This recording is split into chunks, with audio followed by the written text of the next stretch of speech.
Yes. Well, without any further ado, I am going to turn the floor over to Paul Wong, and he will be conducting the rest of the meeting. Nice try. Not all of it, but nice try. Nice try. Nice try, Diana. Nice try, Diana.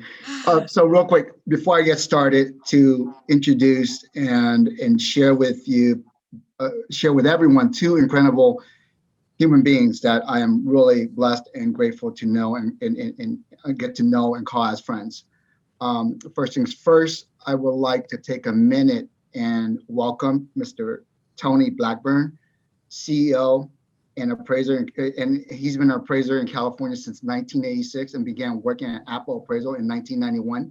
He took over ownership in 2001 and since grown the company from a small 30-man operation to a successful appraisal management company with a panel of over 300 appraisers. Today, Tony primarily focuses on quality control, review work, and managing the staff here at Appraisal Appraisal. So with no further ado, I'd like to, can everyone welcome Tony Blackburn, please?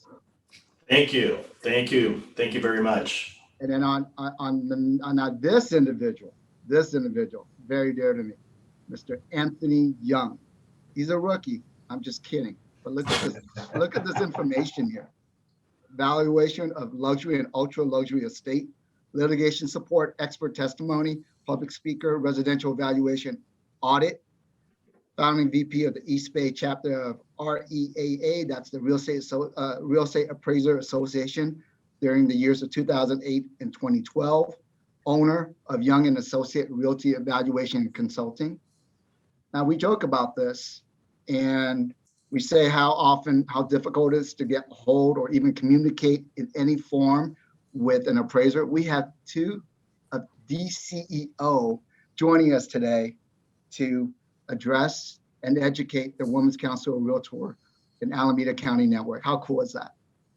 You know, that's all right. You guys can clap. There you go. We can do this. All right. First things first, we have a few set questions for each of the panelists. And afterwards, we are going to open it up for discussion. And Mr. Jason Canepa, he is going to be monitoring all the questions that you may have. So please be patient. I have a feeling we're going to have a lot. So Jason's going to be asking the panelists the questions afterwards. So the way it's going to run is I'm going to start off, ask a question to each of our panelists, and the other person can chime in if they have some more information to add. So let me start with Tony Blackburn. What do we need to bring to you that will help you in the appraisal process? Well, usually I tell realtors to, number one, to be at the appointment. A lot of times, you know, as appraisers, we have our lockbox keys, or most of us do. It's easy for us just to go and hit the property when we're out there, but I really think it's important for at least one of the agents, either the listing agent or the buyer's agent, to meet the appraiser out at the property. So that's the first thing, is to be at the property. I always suggest bringing a package, and that package should include a copy of the most current version of the contract. Between the time that you as a realtor send your contract to your lender and the lender orders the appraisal, gets to the processor, orders the appraisal, we send it to an appraiser. Remember, we're an appraisal management company. We send it to an appraiser. The appraiser gets the appointment set, gets out to the property. Sometimes it can be a little while, and sometimes there's been a little bit of negotiation back and forth that we don't know about. Or sometimes we don't get the entire contract from the lender. So I always say, make sure you bring a fully signed, a fully executed, most recent contract with all of the addendums. That's number one. If you're going to bring comparables, I always suggest, especially in an increasing market like we're in right now, the most recent sales and pending sales are very, very important. Pending sales are like gold to an appraiser. I mean, that's really what what's going to show us the most recent activity and what's going on right now, the most recent meeting of the minds between buyers and sellers. If you can get that contract price on there, if it's an agent that you know that you've done business with before, that's always helpful. I'm going to call on my pending sales just to see if I can get the contract prices, and probably about 75% of the time I get them. And those are real important, and that to me, in an increasing market, that's a critical piece of information.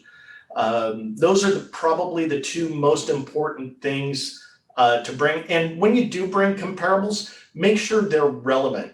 I had mentioned, Paul, just a little bit ago that I had an assignment that I'm doing right now, and it's up in Twain Harte. Does anybody know where Twain Harte is? Raise your hand if you know where Twain Harte is. I've got some property up in Sonora. I've got a little cabin up in Sonora, and so we go up there on the weekends, and I go up there and I work. I've done that for many years. And I've got a purchase in Twain Harte right now. All the people from the East Bay are moving up to Twain Harte. Everybody's buying their country homes because we don't go on vacation anymore. You can't fly to Europe, and it's a hassle to fly to Hawaii now. So people are buying homes up in Twain Harte, and this particular one, there is just no way it's going to be anywhere close, even on the same planet as the contract price.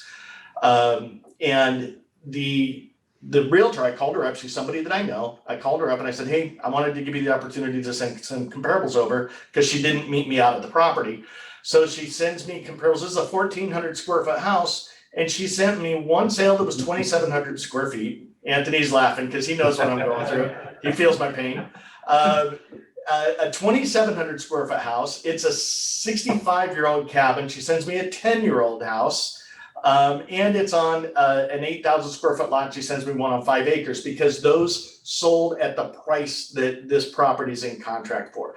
But no, they're all useless to me. So they have to be relevant. They have to be similar to the subject in terms of location, size, and condition, the most important things to most people. So that's what I would say to bring to is number one, to show up at the appointment, to be at the appointment, and be available for questions from the appraiser and engage the appraiser, and to bring your recent sales and pending sales. Those are the most important things for me.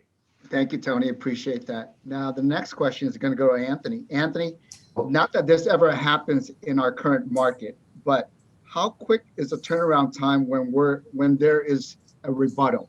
Not that happens. How quick is the turnaround time? Yeah. That's all relative to the property, right? So, I mean, that's kind of hard to tell. How quick is that? I mean, it also is not coming through us, it's going through the lender. So there's a process before you can even get it onto my desk or even Anthony's desk, Tony's desk. You know, if you guys are running through your own lender, how long does their review department take before they actually qualify that it's a true rebuttal? So that's one I can't answer. Okay, no worries. No worries. But I would, if I could interject on what Tony said. First of all, Anthony, haven't seen you in a long time. How are you doing, buddy? A legend from that side. Not only meet the appraiser out there, but some of the things I always tell agents in all my workshops, don't just bring us sales. Give us information on those sales. Write notes. We have access to the same information, okay? If not every appraiser has worked every single neighborhood and every single block, case in point, like I always bring up, is there's parts of Pleasanton that are in floodplains, or there's foundation issues, or you know, one thing I always ask agents, say, hey, you know, when was the last time before COVID that you saw an appraiser at a broker store or an open house? Never, right? So did they know that the house was dark? Did they know they wouldn't take staging if there was another comp that they might lean on and say, hey, our house is on the other side, which is not in the flood zone. This other one is, just so you know, these most recent sales over here, that's why they're lower. Add color to the information, okay? Don't just meet the appraiser just to see, you know, who they are. Add stuff there. If you're gonna bring pending sales, I'm gonna expand on that too, Anthony, is don't just give us the pending sales, because one of the things is, I've talked about in other shops, measuring the market is a problem right now. Understanding, you know, list price to sales price ratio. You know, if the market's getting at 9% over list, we've got to add 9% to those pendings.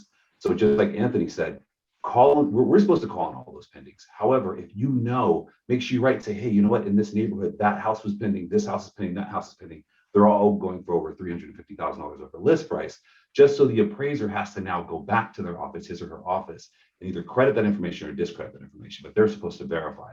So if they don't, as Anthony, I'm sure he sees and deals with a lot, especially on the quality side, you have guys that come in, they'll cut value because they didn't do the research, right? Have you seen that? It's like, hey, no, this is right in front of you. So bring comps, but make sure you add information on there that we don't typically see, and things that you guys know as you're taking the borrowers or the buyers through the property. And also, if you're going to verify lit pendings, write down the pending price, write down what you know that they got it for, what you think they got it for, and the agent's information. Excellent. Thank you, Anthony. Tony, the next question, what are time of sale adjustment calculate? Excuse me, how are time of sale adjustments calculated? So what we call market condition adjustments, they can vary from appraiser to appraiser, but the basics are Fannie Mae requires that we calculate the time adjustments on a comparable, because the adjustments are always made to the comparable, not to the subject property, but to the comparables from their contract date. So a property may have closed 2 months ago, but it maybe went into contract 4 months ago. And there's a lot that can happen between that contract date and that closing date. So we do calculate from the contract date to the current date. Today, when I inspect the property today, that's the effective date of the report. So that's the calculation that we do. And there's a lot of ways to do that. If anybody wants to write this down, there's a free, easy way that I personally like. It's a website called altosresearch.com, ALTOS research.com. And that can give you kind of a high level perspective of what's going on in the market, either by zip code or by city name. And what it is, it's a company that aggregates MLS data all over the US. I think they belong to almost every multiple listing service there is out there. They aggregate that data and they put it into some really great little charts, and they resell those charts back to realtors to put on their websites. Well, they also have a free section, and you just have to you go to their homepage, click run report, and you can either put in a zip code or a city name, and that'll tell you what's going on in that area. It's sort of like Redfin or Zillow. There's a lot of organizations, a lot of companies that have these different types of charts. And those are common ways to calculate, the difference between when a property sold 4 months ago and what's going on right now, or even vice versa. Because, as we all know, property values do go down too, not lately, but we make time adjustments for negative conditions as well. Another way that you can do it, which is the way that I like to do it, is take a lot of information, a lot of data from the MLS. This is why it becomes so important for us as appraisers. Anthony's going to agree with this. The accuracy of the MLS is just so critical to us, and the completeness of the MLS listings is just so important to us. I'll take several hundred sales in a particular area over the past year, put them into an Excel spreadsheet, and you run a bunch of fancy things, and I can print out pretty little charts that I include in my appraisal that shows what properties are doing. And you use that to calculate your time adjustments. Those are the most common ways. There's a couple other ways, comparing just pending sales to your older sales, and see what the difference is after you make adjustments. There's a few different ways, but the easiest and best kind of high level way is any of these organizations, companies that use these charts. Even the MLS puts out great charts. Almost every MLS does now, and those are really good things. And I do know appraisers that refuse to make time adjustments. I had an appraiser in Fresno comment to me a couple weeks ago, saying that he's not going to make time adjustments and be responsible for the next market crash. That's his attitude, and so we took him off of being able to do appraisals on purchases. But so that attitude is out there. But to answer your question, to make accurate time adjustments, there's several ways, but using chart data is the easiest visual way to do it. Excellent. Anthony, when choosing comps, what are the primary characteristics you would look for first? The size, the sold date, or the area? Well, we've got to look at, number one, what property are you dealing with, right? We're looking at something, who is the buyer in the space? So, first and foremost, obviously location is everything. But I'm going to look at, it's principal substitution as we go textbook with it. However, if this is a thing where people want more frontage for its waterfront, right? or if land is important. We've got to figure out what is the buyer in this space. So if you're looking at your typical, your Walnut Creek property or your Alamo property, we're going to start with obviously bedroom, bathroom, GLA. Okay. Everything else can be figured out after that. We're going to start with those main things, because if you have a family of 8 and they typically perform inside of a 5-bedroom house, they can't perform inside of a 3-bedroom. So we control those things first, and then we get to the other parts. But as Anthony and Tony, we're both called Anthony and Tony, as he brought up earlier, you will have agents that will bring us a 2,700 square foot house for a 1,500 square foot property, and they'll also use that for their price per square foot rule of thumb for pricing. And we have to figure in economies of scale. At the same time, you're not going to pay the same price for a 1/4 carat diamond as you are for a diamond. And so, number one is just make sure this, when we're looking at comparables, both from our side and from your side, make sure that it's what your typical buyer that you're taking in would entertain.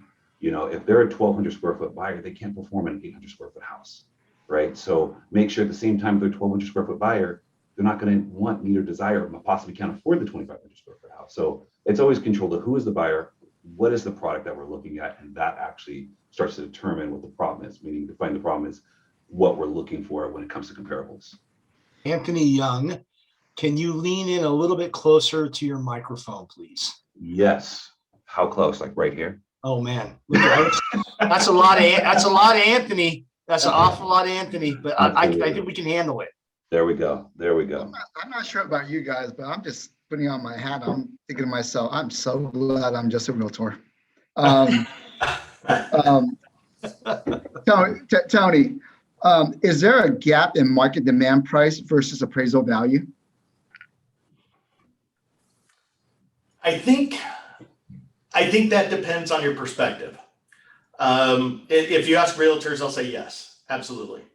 I think good appraisers, by and large, is when they're using pending sales and using good methodologies to figure out what's going on in the market, they're talking to realtors. You guys got to remember that for us appraisers, realtors are the best source of data for us. That's what we are as appraisers. We're data miners. I'm always constantly looking for information, and the appraiser that goes out doesn't ask questions, doesn't use pending sales, doesn't depend on making good time adjustments, calling the agents to figure out, hey, was that property down the street really as nice as our house, or maybe it was had an NOD filed on it and they hadn't been taking care of the property for several years. It's an investigative process, and so for the appraisers that do that investigation, that ask the questions and that use the good methodologies, there's not that much of a gap between appraised values and purchase prices. Now, that's not to say we're going to hit it all the time, because sometimes there's just crazy ones like this one in Twainhart that just, it's not a matter of it. In that case, the property never hit the market. It's Bay Area buyers coming up to the mountains into a new area, and somebody, I think, got themselves a fat fish. But I think for the appraisers that don't do the hard work, that don't do the tough work, that don't do the investigative work and use good methodologies, there is going to be a gap there. Yeah. Man, this is feeling like more and more like a therapy session. That's just my sense.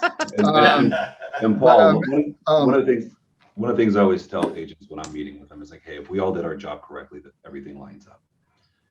Again, if we're showing buyers all the properties and instead of particular ones, and you guys are looking at the market industry report that I know that we use all the time, and you understand, hey, the list price sales price ratio is 10% in this space, and you didn't write it 15 and then expect us to make up that difference. Like, we're not here to create the value. We're here to support what the typical buyer does in that space.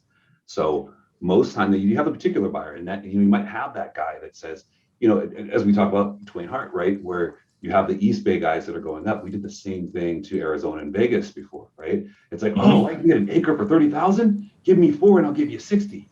Yeah. And it's not supported, but at the end of the day, that's what the person wants to pay. But I think if we all do our job correctly, we all do our research. We're not here to do your job for you. You're not here to do our job for us. But if we all do our jobs correctly, everything lines up. Excellent. And one thing I'd like to expand on that Anthony said, that one word that popped out for me is data. You know, in many cases, many times, real estate involves emotion with buyers and sellers. There's a lot of emotion there, and as realtors, they work with that emotion because they're your clients, they're your buyers and sellers, and you have a duty to work with them and achieve what their ultimate goals are. For appraisers, we're looking at data, and that's what we look at. That's what we work with. And it sounds a little cold, but you know, because I do get people that say, well, you know, they give us the sob story about somebody, you know, wanting to get into a house, and that's great, but the data doesn't support it, and that's what we work with is data. Yeah, and I mean, and it's okay too if you let your buyer write at 15 and the market's doing 10, but make sure that you're managing expectations so you don't have to manage emotions later. You know, hey, Yeah. I'm gonna let you write at 15, but do you have some extra money in the pocket? Because, you know, then you guys lean on us, and like I have some where people are being so aggressive right now, and part of it is a par for the course. This is the Bay Area. We have more money than people realize here. We have deeper pockets. Money's coming in from the peninsula. Money's coming in from San Francisco. However, you know, if we're going to let people write with that emotion and we're going to support that, don't put that on us. Yeah. Because we see that all the time, and it's not our job to create the value. It's our job to support it. And if that's their forever home, it's just like if my sister moved across the street, you know, and this house came up, you know, listed, I'm going to sit there and pay a premium to be here. And that's on me. I have to make sure I have that money. So I think it just also from your side, if you guys are going to be super aggressive, make sure you have that conversation that it might not appraise, you know, make sure they have, you know, a little bit of money in the bank to cover that. Great point there, Anthony. So this is a little bit of therapy for the both of you here. You guys get to vent here. But what are the common disputes requests that can't be considered? Go ahead, Anthony. I'll follow you up. I'm digging in there. They can't be considered. Let's try this one, Tony. You've probably seen this one. Hey, let's skip the other 20 sales that happen in the neighborhood and go over to the other neighborhood that's a different elementary and use those sales. Right. Yeah. You know, we don't buy houses, we buy schools for the most part, you know. And so when we can't, what we call in our industry, cherry pick. And so if you're going to skip over those sales, I'm not saying that you can't. There's times when I'm skipping over sales, but I've done the second and third level of analysis. I figured out that was an outlier. This one sold for low that because this one did this. So now I'm going to skip over those. I'm going to use those set the lower limit of value in the competing marketplace. However, I'm going to say if this was a standard listing and it was open market, people were able to compete for it, and we're able to see where the popcorn stopped popping is basically what I say, then it would price out at that other complex. And that other complex might typically sell for 3% higher than the complex we're working in. However, right, that's the easiest location, the adjustment to make is location. So I think skipping, if you're going to skip over sales, but don't say, hey, you got to use a cell, and there's 3 other cells that just close escrow, and you're telling me that they're not worth anything. You know, I don't know. Tony, want to expand on that? Yeah, you know, when we, as an appraisal management company, when an appraisal value doesn't hit the contract price, we actually not as often as you would think get an appeal. We don't get them that often. We do keep statistics on it. We get appeals on about 8% of the sales where the contract price is not met by the appraised value, and of that 8%. About 10% get a change in value as a result of the appeal, 1 in 10. So when you think about the entire universe of properties where the appraised value is lower than the contract price, it's not going to change very often. And so you have to be really careful about the information that you send to the appraiser. There are certain things that you can't do. You can't tell us, because as the appraisal management company, we filter this out. That's one of our jobs, is when we see these things, we filter them out, and we never send it to the appraiser. We send it back to the lender, because that's who we normally get the appeal from, is from the lender. But you can't say, hey, you know what? If you can make X amount, we can make the deal work. You know, we can't get that kind of information. No, we can't use any references to value, or you can't say, and we've seen this before, you can't say, well, somebody down the street just got their house appraised for more. Why can't you, appraise it where this one's selling for? or here's another appraisal that somebody else just did. We're going to include that as our appeal because somebody else appraised it higher than you did. We can't accept any of that kind of stuff. Usually most lenders have a specific format, and really all we need is 2 or 3 good sales. That's all we need. I've seen where somebody will put together a CMA and send us, over 100 sales and expect the appraiser to dig through that. Honestly, the appraiser already has, unless there's something hidden that that the appraiser hasn't seen. In all likelihood, anything that you send to the appraiser has already considered.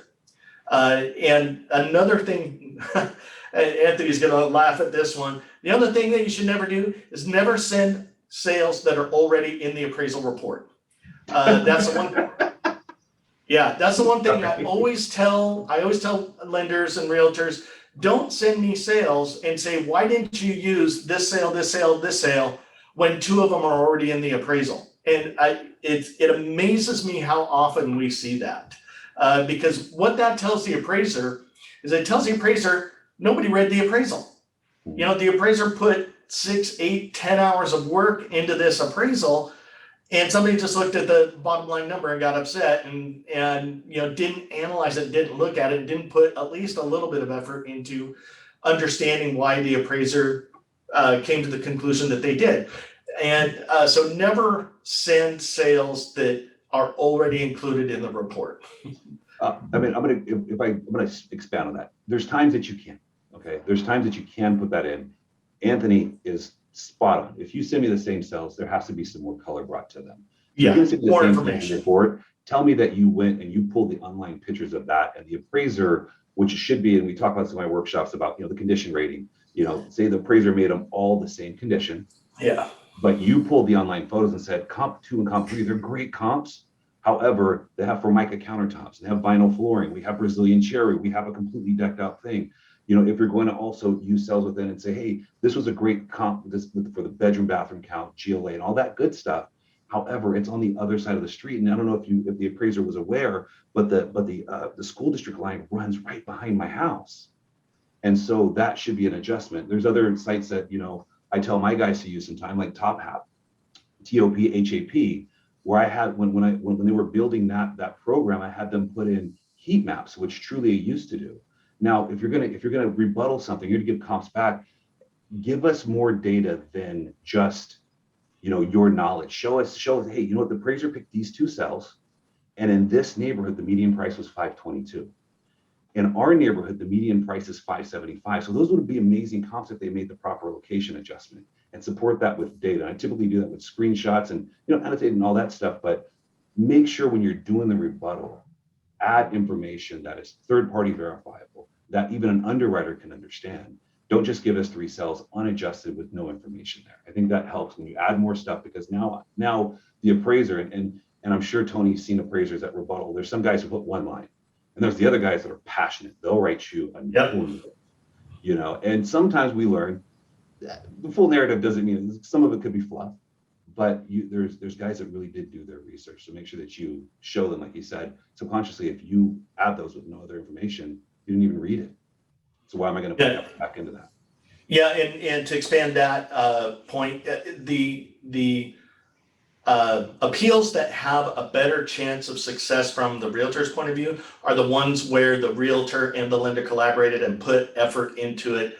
And like Anthony said, really you can tell that they put a lot of thought and a lot of effort into it. And it wasn't just something off the cuff, because we've gotten good ones before. We really have. And sometimes the appraiser hasn't even agreed with them. And, but the effort that they put in carries a lot of weight, and usually with that effort comes really good information for the most part. So Mr. Blackburn, real quick question. This is a really, really sensitive one right here. Are you asking my dad? Sorry, Tony. I meant Tony, sorry. Okay, yeah. Yeah, it's Anthony to my mom and the comps, and Mr. Blackburn is my dad. All right, Tony. So what about comps that close after inspection date? The ones that were pending and they close after your inspection date. What can we expect in regards to that?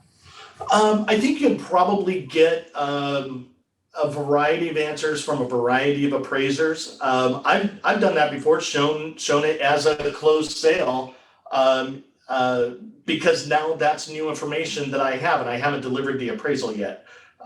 So in between that time, the effective date of the report and what's called the signature date, or the date of the report, the time that it takes me to put the report together, it's usually, I mean, sometimes it could be a couple days, sometimes it could be a week if there's holdups.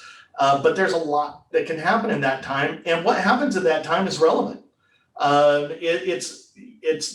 It's important information, and usually if a property closes, let's say the day after the effective date of the report, now I have verification that it's closed and what the contract price was. If I'm going to use, I could still use it as a pending sale, or I could use it as a closed sale. And you just, as the appraiser, you explained it. I'm probably still going to want to have at least 3 sales that closed before the effective date of the report.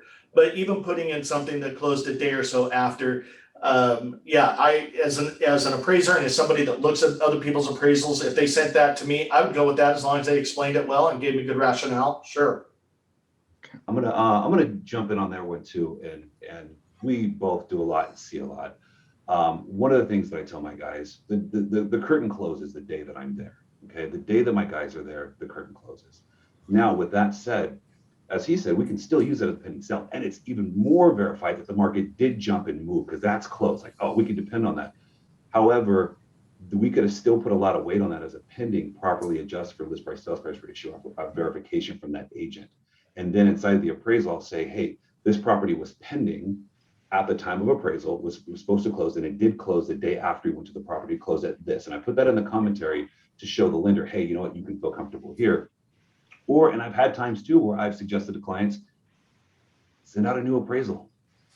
Because if that was a situation of a $50,000 or $75,000 difference, have the appraiser go out and revisit the property. Now the effective date changes too. I don't know how you deal with that over there, Tony, at your shop. For us, again, I tell my guys, we can't use it once the effective date is there. That closed sale, if it closed the day after, that's something that should have already been investigated on our side, and we should already know what that was supposed to close at, because we verified that as close as we could, because a lot of agents won't tell us, but we can tell, it went 7% over, a little bit over. So I don't know, what about you, Tony? I would agree with you on the going there. Again, it's going to depend on how much information you've got, before that property closed. But I would say, a new effective date of the appraisal. If somebody figures out that one closed for $50,000 more, and the realtor wouldn't release the contract price, because we run into that occasionally, and it changes something materially on the report, it doesn't change the fact that as of the original effective date of the report, there was still a meeting of the minds on that sale between the buyer and the seller. It just means the closing just means the paperwork got done. And it's still very, very relevant. And there's a lot of appraisers that would say, I'll go out there and take a look at and change my effective date of the report, because you have to remember the effective date of the report is the date of the last inspection of the property. And I would say going back out is also a great solution. Yeah. I mean, it solves a problem. It's an easy route. It's an easy payday for a lot of guys. They're already reanalyzed. They already did all the work. It's adding that cell, making sure that cell is good and clean, and was properly marketed, and all the things that jump in there. So, excellent. This could be either for both of you gentlemen here. Can the appraiser ever consider contract price versus listing price for pending sales? Yeah, I'll take this because we were just talking about this. Yeah, the contract price is what I want. That's more accurate to me than the list price. I mean, if they're one and the same, that's one thing. But in this market, it could be, a couple $100,000 different. Could be higher, could be lower. Sometimes if it's lower, it's a good indication that the property may not have been that good of a comparable for your property. If your property is a really high desired property because it's got a lot of remodeling or views or a lot of amenities. So, I mean, that knowing that contract price to me is a critical, especially in a rapidly changing market that we're in right now that's so just incredibly volatile. Having that contract price, that's the piece of information that I always want. Now, are we talking about the contract price of the comparable, or the contract price of the subject here? That's the part that I missed. Yeah, I'm sorry. Let me repeat this question. And Okay. can the appraiser ever consider contract price versus list price for pending sales? Yeah, absolutely. And I think we touched on that a little bit earlier, Tony. Yeah. Just again, pending sales matter. Like you have some appraisers, and I'm pretty sure you deal with this too, Tony, where guys that tell me, "Oh, listings don't matter." If listings didn't matter, why did lenders require it during the recession? Right. At the end of the day, when you're showing properties, you don't go and show your client properties that sold yesterday. You're showing them what's on the market, which is went pending, what is active right now. So yes, that is, if you have that contract price, that's even better than us, using data. Well, granted, if 30 sales closed in that neighborhood in the last 3 months, I can tell statistically if the market is pushing 9% over list or whatever that number is. But you having the contract price over the list price, that's even more stuff that I can use and explain as I walk the underwriter through and the end reader, saying, hey, this is the reason why we went from $250,000 over list to now $350,000 over list. I mean, we're seeing this here in San Ramon all the time right now, where typically in Oakland, Rockridge, Claremont, all these other areas, you guys typically will list something at 900 and it'll go for 1.7. Right here, people typically are listing it right around where it possibly will go, within about 10%. But now we're seeing this undercurrent. Again, that goes back to the relationship between the appraiser and the agent, because these undercurrents, Tony and I can't pull that out of data. If that happened, if there was a shift in the last 2 weeks or 3 weeks or last 30 days, there's not enough data to pull that out. So if you have that information, feed that. And if appraisers are calling you to verify data, answer the phone, answer the email, answer the text, because if you're working in the same neighborhood and this guy or gal is working in the same neighborhood, it's a perpetual cycle. And if you're not giving them the information that they can use, you're going to keep running into this, or you're going to keep running into their values, if that makes sense at all. Last one here. And by the way, thank you so much to the both of you guys. My goodness, it feels these are some tough questions. I'm not sure how my head's spinning right now just asking these, and I'm not even answering them. How do you maybe someone can help me clarify this one here. How do you determine if value should be subject to versus as is? So I think one of the things that I'm always curious about is, we argue and say, well, this kitchen's updated versus this is not. So is there a chart or somewhere where as realtors we can turn to, as in, sort of saying ballpark, because that's an updated kitchen, it's worth at least $15,000 more or whatnot? So I'm going to jump in on that one. I think we're kind of mixing things here. Yeah. Subject to and as is are completely different than what if that kitchen was redone. Okay. Subject to as is saying, hey, you know what? I went to the property and the property has 3 bathrooms, 2 of them are under construction. So I'm going to value this so I don't cause a headache and hang this up. I'm going to value this as is. I can choose to make the adjustment to bring that property back to normal, or I can make subject to saying, hey, this is the value. You guys aren't closing escrow for 45 days. The bathrooms are going to be done in 2 weeks. So I'm going to make the value subject to, and then the appraiser. So the process and all the paperwork could start, and the appraiser just comes back out later and says, hey, I verified everything is working, professional working like matter, so on and so forth. Tony, you have anything in there? Yeah, that really comes into play, especially with new construction. When we go out to do an appraisal on a property where it's only partially built or not even there. I had one today that it's just a vacant lot. There's nothing there. And so I'm going to be doing the appraisal subject to whatever's going to be built is as if it was already there. So yeah, exactly what Anthony just said. One of the other things you mentioned, Paul, was talking about different levels of remodeling in a kitchen or a bathroom. And Fannie Mae has very specific criteria that we're required to use to evaluate the condition and quality of a property. And those are those C3, C4, C2, C1, C1 all the way through C6 levels of condition rating that we apply to a property, and same with quality. Quality has a Q1 through Q6 rating. And we rate the property based on those things, and there's specific definitions. Now, not every appraiser interprets those definitions the same. We occasionally will see appraisers that one would rate a property as C3 and one would rate it as C4. And so those things are open to interpretation to a certain extent. But if you look at any appraisal is going to have a list of those definitions in it.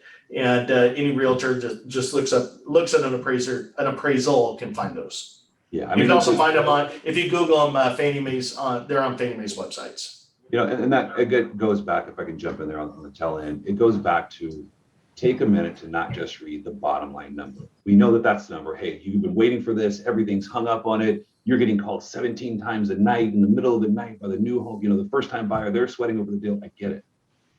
But once you look at that number, take a minute. And even if you guys have time over the weekend, grab a bottle of wine, read the appraisal from front to back. The appraisal is designed to be self-contained in a sense. I mean, we're going to mix words there, but on our side of the industry, but for the most part, everything that you need to know about how they came to that value is inside the report.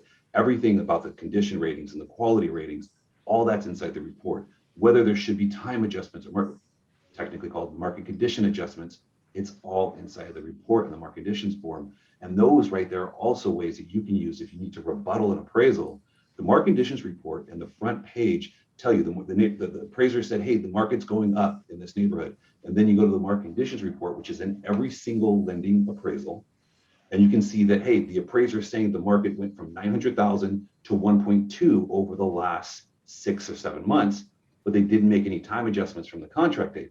It's all there. So I just challenge everybody here that's watching and to tell your friends, take time, read the report, understand that, because it's as Tony would tell you, there's a lot of information that people skip over.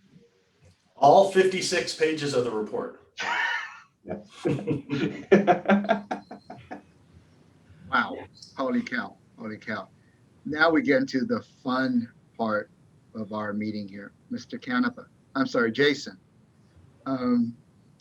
I'm going to let you loose on this, my friend, and I'm going to let you take over with this session. Sure. And ask all the questions that our audience been dying. Yeah, we had a few Thank you, questions. Paul.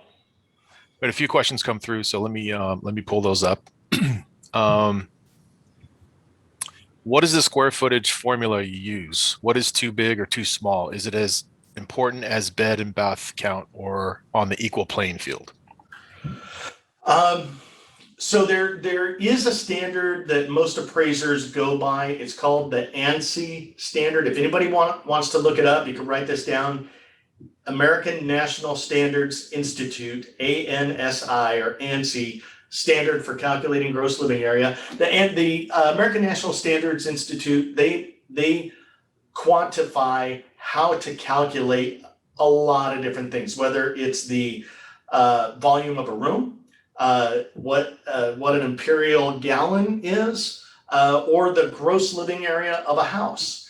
They standardize the way things are measured and calculated. And that's generally what most appraisers use. There is no required way of calculating gross living area, but that's what most appraisers do. And what it is it's the measurement along the exterior of the house, not the interior, the exterior of the house for heated contiguous areas. So the accessory dwelling unit that may even be attached to the house, but you can't go into it from inside the house, you have to go outside, that's not included in the gross living area. The garage is not included in the gross living area. It's not heated area. And it also has to be similar quality. The patio room is not considered gross living area. These are all things that are not included in the gross living area. And you can look up the ANSI standard and how it's done. There's a brochure that they put out. It's an 8-page brochure. And it's real easy to read, and it's got a lot of pictures, which makes it easy for me. And that tells you how gross living area is calculated. Now, as far as I think part of the question was, is there sometimes too much or too little? If you're in an area, if you're in a starter home neighborhood, let's say you're out in Shore Acres, which was mostly post-war, 800 square foot homes. Some have been expanded to 1,500 square foot. If you have a 4,000 square foot home in that sort of area, that's too much. That's going to be what we call functional obsolescence, and it gets into all kinds of technical appraisal stuff. You're not going to get as much as you would think for that property as a 4,000 square foot house somewhere else. Same with a 800 square foot home in Blackhawk. An 800 square foot home in Blackhawk is going to be worth more than an 800 square foot home in Shore Acres. Even if it's the same exact home of the same quality and the same age, it's because all the homes around it tend to pull its value up. So those are cases where it's too little or too much. Yeah. I think when I read the question, what is the square footage formula that you use? What is too big or too small? I think textbook goes into what's the ideal improvement for that neighborhood, and that's essentially what Tony just said. What's the ideal improvement? So again, if everybody is a 2,000 square foot house, you build a 4,000, it's called an over improvement for the area. Yep. And at the same time, you got to think of the just the filling, right? So you're and I did this at a litigation case down in Laguna Beach, right? And you had a couple homes that were they were luxury homes, but you had to drive through townhomes, regular houses, and all these other things to get there. That's a different feeling than driving into the gates of a complex full of 8,000 square foot houses, right? So ideal improvement, we always look at that. Something could be too small for the area, but bedroom and bathroom, we dig on that. When does that really matter? Well, if you're in an area where everything is a 2-in-1 and you have the 3-in-1 and it's an upcoming new family neighborhood, right, where people are staying in, that's where the threes make a big difference. And that's where we talk about in some of the workshops. What is a bedroom? Does it require a closet? I've said it for the last few years. That's the greatest myth ever. It never required a closet. There's nothing you can show me, and Tony, you can correct me if I'm wrong. There's no paperwork or no textbook that tells you it requires a closet. There's actually things going back to what is code. Number one, like I told you guys before, it has to be no less than 70 square feet and not less than 7 square feet in one direction. Also, we have to have 2 forms of exit in case of a fire. Those are the things. And so that's where, the value where we start to shift it. Bedrooms matter or square footage matters on there. Gentlemen, thank you very much for your responses. Let me go on to the next question. It says, why is the appraisal price automatically higher for a house with a value over $1 million, even when it's basic rancher and a housing tract? I'll take that one because I deal with that one all the time. Right now, because appraisers can. It used to be, as a matter of fact, even our licensing, appraiser licensing has a cutoff at $1 million for what we call the transaction value or transaction amount. If you have, like if you go down to San Jose, where I grew up, you can have a 1,200 square foot home that's worth about 1.6 million, and as a purchase, a licensed appraiser. There's several different levels of licensing for appraisers. Licensed allows you to appraise up to $1 million transaction value. Certified, Anthony's certified, I'm certified. We can appraise any residential property regardless of the transaction value or the size or anything. But you take that same 1,200 square foot home and you move it to Hayward, where it's selling for 700 or 800,000. That licensed appraiser can appraise it. So $1 million was always used traditionally in our licensing as the cutoff for what's supposed to be a complex property versus a non-complex property. And so in order to appraise that complex property, you had to have a higher level of licensing. And that's why appraisers would say, hey, I need a higher fee because over $1 million is more complex. Well, $1 million doesn't buy you much anymore. It really doesn't. But appraisers still kind of go by that formula to a certain extent. And an appraiser doesn't have to take an appraisal if they don't want to, especially right now when there's so much business out there. Appraisers don't have to accept orders that somebody doesn't want to pay, what their own fee is, what the appraiser's fee is. Fine, they'll let you go to the next appraiser because they've got other people that will pay them that fee all day long. Yeah. So those are kind of the things that go with that. Yeah, and I think, and that's one thing, I've always talked about too. There's guys that are appraisers, there's guys that are businessmen. There's few hybrid that are both businessmen and appraisers, like Tony and I. So yes, just because we can doesn't mean we gouge everyone. At the end of the day, it's just like I tell my guys right now. I've got, today alone, I got 3 or 4 calls from huge estates where they can't find an appraiser for it. They're asking me if I can do it. And to squeeze it in, it's just like priority month. Plus, they want it in a rush. So I'm going to charge a premium for that to shove everything off. But circling back to the question, it comes down, just the size does not equal complexity. And that's the thing that we try to communicate to clients all the time. You know, if you've got a neighborhood that you could have two $1 million neighborhoods, right? And one, everything's 1 million, 1,050,000, 1,075,000, 975, so on and so forth. And then you have other neighborhoods that can swing, the value can swing 100, 200, 300, 400,000, same size house. And so the complexity is 10 times different because our liability shoots through the roof. I mean, Tony, would you agree with that? Like if we miss one thing, we're all humans. And that's the one thing that I know Tony deals with more than I do, because I used to run a shop. I don't run a huge shop like that anymore, but you had guys that, as Tony was probably agree with, hopefully, if not, you got guys that think they're this guy, they're just like, you know, their value is this or, you know, or whatnot. And it just becomes super difficult at sometimes where we're all human. And if I make a mistake, it could be a $200,000 mistake. So I need to make sure that I am all eyes and all senses on that deal, and that I'm analyzing the information. So it doesn't always just come down to the square footage, and it comes down to that complexity. And I think Tony and I, I mean, it's been not an argument, but a debate in our industry for years. Is it transaction price or loan amount, right?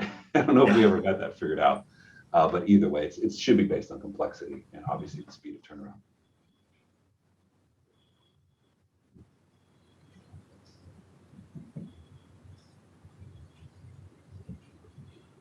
I don't see Jason anymore. Did we lose him? Hey, did we lose you? How about I'll jump in and vamp for him if he comes back. The question was, what's going on with open properties? We all as agents pull our comps and come up with an approximate value for the listing, and then all of a sudden the property's appraised for $300,000 more. That again circles back around. We have to learn how to measure market conditions. And what I talked about in one of the last workshops, there's a market conditions report that's in the MLS that the agent can pull up. Just looking at sales isn't enough. We have to dig in and say, what is this market doing? What's the rate is it moving at? So, you know, just like we have Westside Dublin, it was going at 1.33% per month from the contract date of the comps. Inside of 3 weeks, that shifted up to 2%. So if you don't have that data and you're not analyzing that on your side, number one, you're not writing competitive offers, because if you don't know that the market has shifted from writing at 7% to 9%, and you wonder why you get beat out every time, right? But at the same time, if you're not making the time adjustments on your side, it's not just important for us, that helps you price something better and actually add information to the comps too. So I think it just comes down to analyzing the data a little bit deeper than just looking at the most competitive properties, because like Tony brought up earlier, a property could have sold yesterday, but it went into escrow 2 months ago and the market has shifted 4%.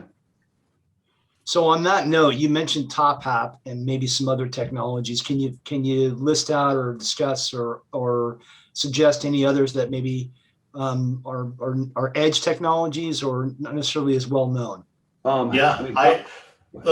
me jump in real quick, because the first thing that came to my mind that everybody has access to is Excel or numbers. If you're a Google person, learn how to use those because they're, you know, that's what, you know, I used the term data before, and that's so important, is being able to, there's so much data in our own MLS that you can use and manipulate and understand and calculate things and figure out.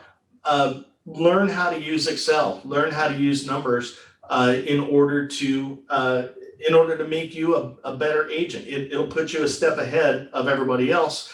That's what we as appraisers use to calculate, the better appraisers anyways, that calculate our market conditions adjustments.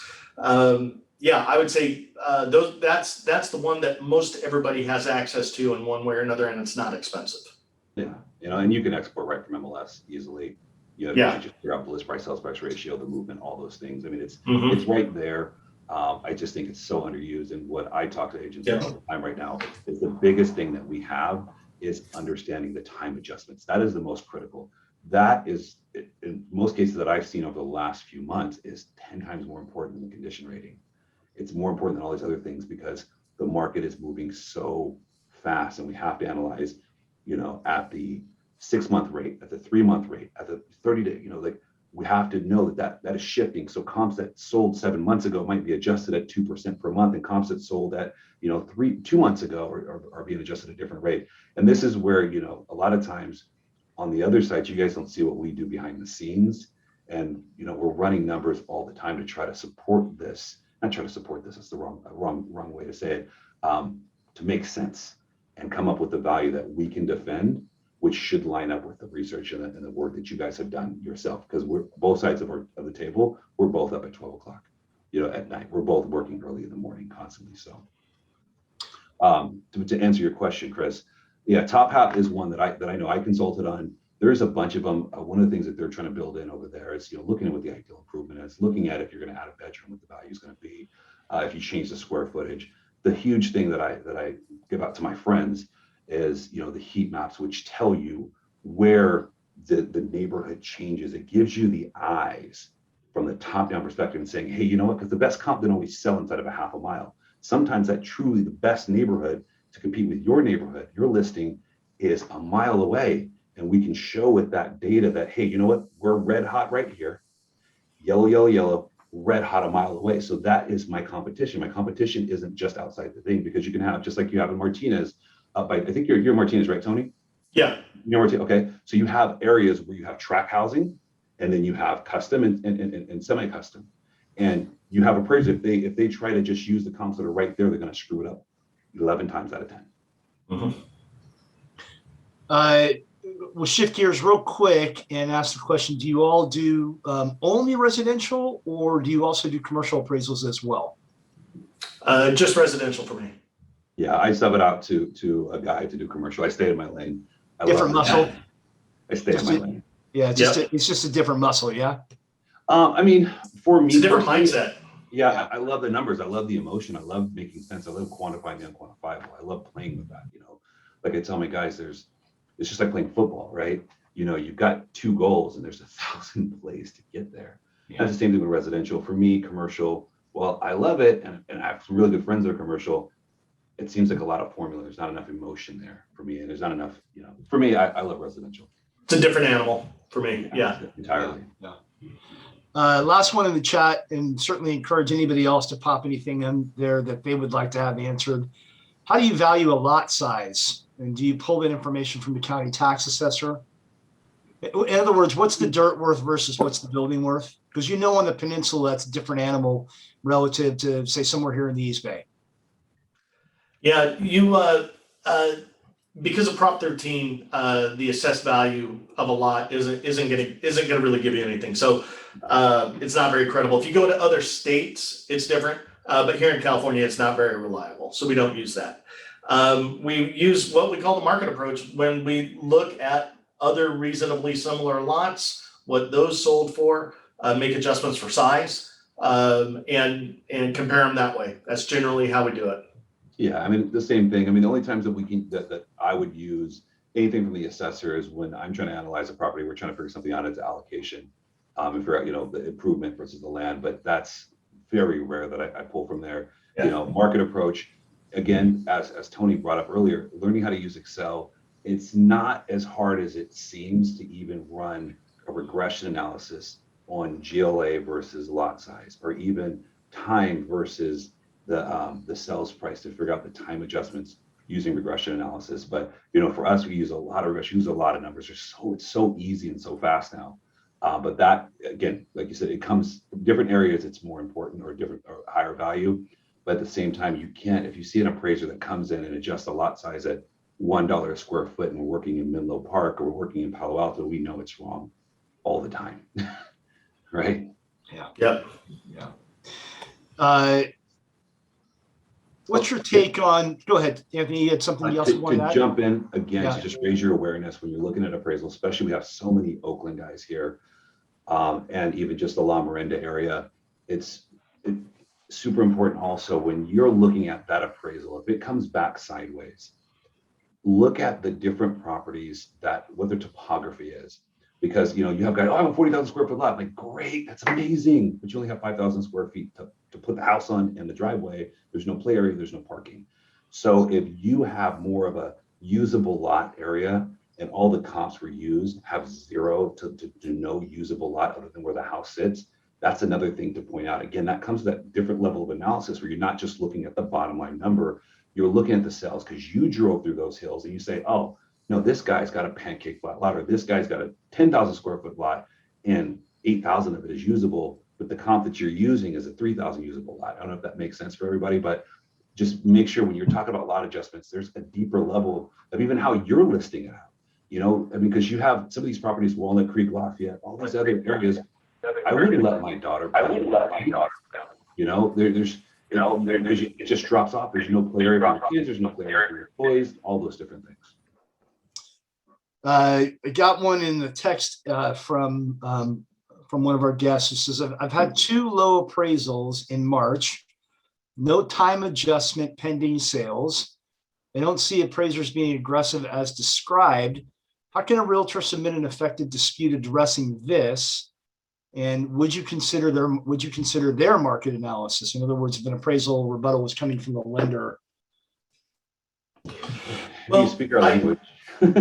Yeah, you know, from my perspective, I think it starts at the beginning. It starts at the agent meeting the appraiser out at the property. You know, I'm a big proponent of that. Even during these COVID times, everybody masks up and, you know, and maintains their safe distances, but meet the appraiser, communicate with the appraiser, give him the sales that you think are relevant, you know, like Anthony said, with some notes on them. The pending sales are just super important. You know, make sure that you're giving that information to the appraiser. So that's, to me, where it starts. Hey, Tony, can I interrupt you there for a Yeah. second? Because it speaks very specifically to one of the questions that was in the chat bar earlier about, you know, some appraisers are not approachable. Right. And I guess my question to you is, you know, perhaps how do you make them approachable? Or how do you get to approach them when they're basically giving you the stiff arm? You know what? There's an old movie with Steve McQueen, and the line goes, "Some people you just can't reach." You know, and you know there's appraisers that are like that. That's just part of our industry. There's realtors that are like that too. You know, and you know that's a human nature kind of thing. It depends on what your philosophy as an appraiser is. You know, mine and I know I'm sure Anthony. I'm a data miner. I want data. I want information. I'll get it from whoever's going to give it to me. I'll confirm it later on, but give me everything you got and I'll sift through it. And so I think a lot of it just, you know, depends on the attitude of the appraiser. I think you're seeing less and less of that though. I think you're seeing less and less over the years of appraisers that are being standoffish because they're understanding more and more that realtors are an important source of information for us. Well, you guys got beat over the head pretty good in the 08-09 time frame, right? Keep We distance. We took the fall, right? Yeah, just like the SNLs did, you know, before that. Yeah. You know, you're right, we took the fall that time. And, you know, and the echoes of that are the appraisal that I just, you know, talked about in Fresno that says, hey, I'm not making time adjustments because I'm not going to be the one that's going to be responsible for the market crash. Yeah. You know, but unfortunately, he doesn't understand that he's in violation of his license and violating USPAP by not accurately reflecting what's going on in the market. So that's why we had to take him out of doing purchases, at least for us anyways. I mean, you know, So, you know, I think it's just maintaining communication and maintaining a good relationship with as many people as you can. Yeah. and I think going back in there too, the key thing I think everybody should take away is data. You know, you guys like Tony and I, data is everything. You can't argue with data. And you guys have been in my workshop. A lot of you guys have said it before. You know, once it's like the quote says, right? Once you expand the mind, you can't go back to the regular size. So I don't care if I agree with what you're saying or not. I have to go back to my office and credit or discredit it. And if I ignore it, that gives you ammunition in your rebuttal. Now, again, if you're giving us data, at the end of the day, you have your income is based on the outcomes. You have invested interest in that situation. So you have to show me that you're being transparent. Also, give me as much data as you have. Say, oh, you're going to pull up this comp, but this is why it sold here. Or I know about this sale, or I showed my property, you know, the bedrooms were small. Give us data, analyze, and learn how to analyze the market yourself, because it's not just to rebuttal appraisals. But if you figure out how to do the market conditions report and understand price trends and movements, days in the market, things like that. I mean, just understanding days in the market alone back at the fourth quarter of 08 or 2018 would have saved so much value decline, because one of the things I watched and witnessed was, because nobody was measuring the market correctly, and the days in the market went from being 10 days on the market up to 40, you had agents who were dropping the price at day 30. It's like, wait, hold on. If you looked at the data, you would have seen that the market's now not moving until 40 days. So having that conversation with your homeowner and saying, your seller, and saying, hey, if we don't get an offer by day 39 or day 42, then we'll start talking about price adjustments. And so going back is read the appraisal, but also learn that in MLS, you guys have a market conditions report that you guys can pull up. Most of you guys have been on my page. I have a video that shows you how to do it. It takes you all of 5 seconds. You're literally doing the searches that you already do. You're just printing a form that helps you see the market differently. And when you give that to an appraiser, and I say, hey, give it for the market segment, because all ships don't rise and fall to sea at the same time. Okay, a 2,000 square foot house could be performing different than a 1,200 square foot house in that same space. But hey, I'm going to give you all the comps and the data for the 1,200 square foot house. I'm going to show you what the zip code's doing. I'm going to show you what the city's doing. So when you send your appraisal back to me and you tell me the market's not increasing, you didn't make time adjustments, I've just proven that you did this wrong, and it's not me being biased and cherry picking. I mean, and that's where Tony says, go to, what was it, Altos? Yeah, Altos Research, yeah. So start there. If they're not making time adjustments, start there and then work your way down to the micro market. Because if you give me data from the top down with no analysis of the micro market, I'm gonna argue with you, unless I can prove that they're moving at the same time. So I think if the takeaway, the big one is from Tony and I both, is data. Yep. Get that data. Yeah, let me ask a question on that specifically, because we have someone's asked about outliers. If you have one property that could support a value that you're looking for, is that enough, or do you need to have multiples in size, shape, and form in order for it to stick? Yeah, outliers don't make a market. And in general, we take the outliers out unless we have, when we're working with data, unless we have some good reason to keep them in. A good example of that is this one that I'm working on up in Twainhart. The realtor was telling me, the listing agent was telling me, hey, I've got 4 sales where the properties have gone for $100,000 or more over list price. And those are the ones that she sent me. One of them was a 2,700 square foot house. Remember, mine was 1,400. One of them was a 2,700 square foot house. One of them was a 10-year-old house as opposed to my 65-year-old house. One of them was on 5 acres and I'm on an 8,000 square foot lot. Those are outliers because the rest of the market, the average list price to sale price ratio up in that area out of about 200 sales over the past 6 months is about 100%, not 100,000 over list. So those are outliers. That's not what's typical. So outliers don't make the market. Excuse me. Outliers don't make the market. Trends make the market. Okay. And outliers are good sometimes, right? So if, and that's where we look at a scatter graph, going back to data. If I'm looking at a scatter graph and a couple of these cells, pop low or pop high, whatever that is, it might be something where these are the only properties that back up to the creek, or these are the only properties that have water rights, where their docks go into the water. Or these 2 cells that are down here are the ones that back up to the loading dock of Safeway, and our property backs up to this 7-Eleven or the gas station. So yeah, they don't make the market, but there's sometimes we can use, but most of the time we're going to spit them out unless we can show that it's reproducible in the market. But the typical buyer in this space is going to perform and look at it the same way. And the data, again, and I've done it so many times, especially in litigation, where you've got to say, well, what's the view? Okay, well, I can take 10 years of data, price index, and show that the buyer in this space has spent X amount consistently through time, right? So again, it goes back to the data. But yeah, the outliers, we get rid of them unless we can show that we can reproduce it. Got it. Madam President, you had your hand up and I ignored you, and I'm sorry about that. Oh, no, it wasn't a hand up. It was a hand clap. Got it. Got it. Okay. It was wonderful. Good. I do have one left. And that is, if you're a listing agent, do you suggest for us to be there at the inspection? In other words, I think we've answered this question already, so stop me if we have. Yes. Whether you're a listing agent or a buyer's agent, you want to be there. You want us there. Yes. Okay. Yes. Easy answer. Okay. I'd Awesome. definitely be there, but bring more, come to the meeting, but don't just come to see if I matched my belt to my shoes. Bring Yeah, me- be prepared. Trust me, his belt matches his shoes. Don't worry about that. Quite frankly, that's the only reason why I'm there. I mean, no one can dress better than you, Paul. No, So, all right. I mean, I'm still trying to figure out my pockets where So Chris, if you don't mind, we have No, one take it back. Take it back. It's Yeah, all we you. have one last question for both Anthony and Tony, and feel free to chime in. How do you value a property on a busy street?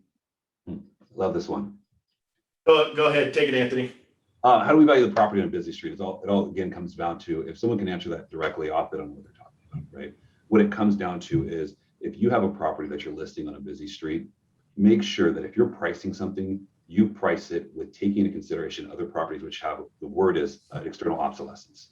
Okay, if you're on a busy street, make sure that you price it based on properties that are on a busy street. If you back up to a football field of a high school, make sure you have other properties, go back in time again, mark time adjustments. And same thing with busy street, or say you have the one house that has shag carpet, Formica countertops and all those things. Make sure you're pricing it to show that the market will accept that price for that location. That's super important, because I mean, I just did one where the agent gave all of these cells, and they were amazing cells, bedroom, bathroom, condition, everything. But there's not one that was on a busy street, and this was one of the busiest streets, to where, again, going back to, as a father, I'm not going to let my daughter go out to even get the stuff out of the trunk of my car, let alone let her play in the front yard. And so we have to take those into consideration. So how do we value that? We're going to compare like properties. So we go textbook again. I run regression analysis using a bunch of data, but if we're going textbook on a smaller scale, I'm going to take 4 or 5 cells that are on a busy street, comparing to 4 or 5 cells that are not on a busy street, right? But they're comparable properties altogether. That difference between those two is the market reaction to that street, and that is the adjustment. Yeah, I use what I call the football technique. If I'm not going to let my kids play football on the street, that's a busy street. And there are some specific techniques that you can use to value that. Real similar to what Anthony said. Look, what I do is I'll take all the sales on a particular busy street, going back as far as I can, figure out what the average price per square foot is. That's an easy thing to do. And then just go right next door to the next street that's not so busy and do the same thing, and see if there's a percentage difference between the average price per square foot, and change that to a percentage, and there you go.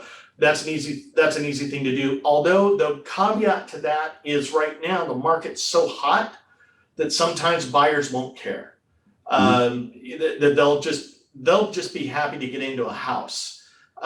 So just keep that in mind. In a super hot market, sometimes things become a little less important: condition, location, views, just because sometimes people are just happy to get whatever house they can get into because they've lost out on 12 other ones. And I'm going to piggyback on that one too. I mean, something on the other side, whether it's a hot market or a normal hot market for the Bay Area, right? If you have a problem, just because of location doesn't require an adjustment. Just because there's an amenity does not require adjustment. I'm sure Tony sees this all the time, where you have guys that, they'll make an adjustment for this and the day of the week and the color of the house and this. Stop, because you can't even support and prove that. Everything is required, but more importantly, when we're talking about the location of a property, if I'm inside the house and I say, oh, hey, can you hear that? You don't. So at the end of the day, does the location cause livability issues inside the home? Because now a homeowner that lives on a busy street, that becomes white noise, becomes normal. But for somebody coming into that space, so I would always look at, just because it's on a feeder street behind, well, what's the traffic pattern back there? Is it just busy during school time? Is it rarely ever busy? So definitely, again, watch that when you're looking, again, a deeper look into the appraisal and say, hey, yeah, that's a feeder street and it's inter-residential street, but it's not that busy. So there is no market reaction to it. And I'll see times where I'll be reviewing appraisals, and I know Tony sees a million appraisals a day, where you have guys who make these huge adjustments and nothing was supported. It's like, just a $50,000 adjustment, and for what? There was no noise, there was nothing there. So definitely, again, whenever you have something that comes back sideways, We have a lot of amazing, as Tony said earlier, we have a lot of amazing and just prodigy guys that are out there in the valuation space. And then we have guys that, probably should go do something else. And I'm sure you guys feel that on the same side where you guys are sitting across the table with an agent who has an attitude, who thinks they're greater than anything, that thinks they've closed more deals than you or talks down to you because you're new in the industry. We all deal with the same personality types. I think we're all just managing emotions and managing the 8-year-old inside of them, right? So 100%. that's my 100%. Absolutely. Well, you know what, Tony, Anthony, on behalf of the Women's Council of Realtor Alameda County Network, we can't thank you enough for the value you guys brought to us today. Would you guys agree today? Right? I mean, a little clap here.